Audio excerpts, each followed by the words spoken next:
you have the actual revenue metrics. And the revenue metrics, of course, the users of Facebook, by and large, don't pay for anything. It's really the advertisers. So then once you see an impact on something like trust, the way it flows through is it impacts trust, it impacts engagement, usage, user perception, and then that impacts the advertisers, right? And the advertisers spend less money or more money or campaigns that we're not going to do. So that flow is not necessarily that linear because, of course, you might have something kind of on the press that affects all three right away, and those are harder to discern, but those are kind of like the scales. So how does Facebook, for example, measure this?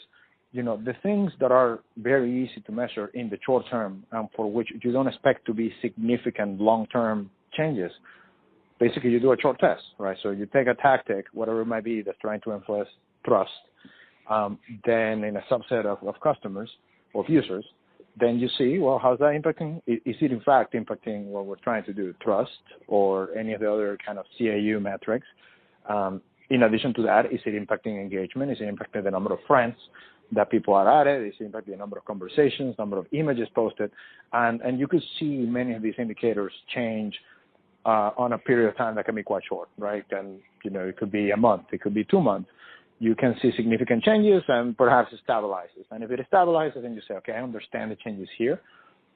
The changes to revenue typically come much longer. Very, very rarely you will see for a small kind of day-to-day tactical change, a full-on kind of multi-year study or trying to assess whether, you see many downstream changes before you actually make a decision.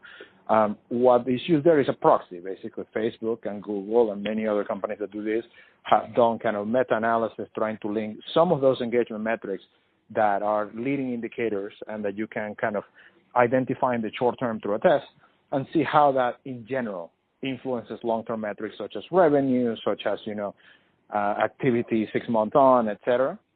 And then you just basically use those as proxies for the majority of cases. If it's a tactic that is considered to be riskier, you might actually go through the trouble of, doing a very, very structured rollout where you do with a subset of, people, let's say, in the U.S. or in another kind of English-speaking country. Then you might do a few English-speaking countries first, see how it works, keep gathering data, and then continue to kind of expand that tactic more broadly until you have it worldwide. Right? So it's a pretty systematic approach. Which is very different from things that are not deliberate, right? There's just some things that impact the network widely, in which will be much more kind of PR type questions. Those are evaluated, but oftentimes, the data-driven considerations come through to whether there's significant change in terms of the product as a response to one of these outcries.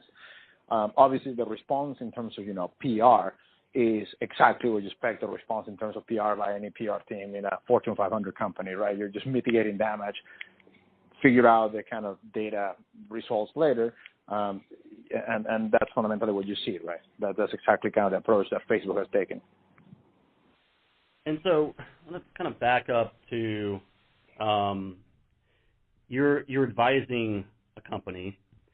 How does it start? What are the lines of thinking? If it sits down and says, we are concerned or, particularly interested in how trust, this kind of crisis of trust, this climate of deficit of trust like this, will impact our business. And they operate in the digital social media tech space. How does one start? What are the kind of the key questions that they should ask, the key considerations from kind of a macro strategic perspective? Sure. I mean, the obvious first one, which is often overlooked, is it in fact true that you have a trust crisis? And therefore, kind of the subtext on that is, how have you measured trust? Have you made any attempt, regardless of what the metric is? Have you surveyed your user base? Do you have a set of questions, a set of indicators that seem to show that you, in fact, are suffering from a crisis of trust? Because I think a lot of people, particularly the media, makes it seem as if that's probably a bigger problem for many brands than it is. So that's the obvious start. And the first question is, do you do that? The second question is, let's say it is, in fact, a problem, then is it really affecting any core KPIs? And some of the KPIs are not easy to measure, right? Downstream sales, of course, important. User engagement, if you're a consumer platform, subscriptions. subscription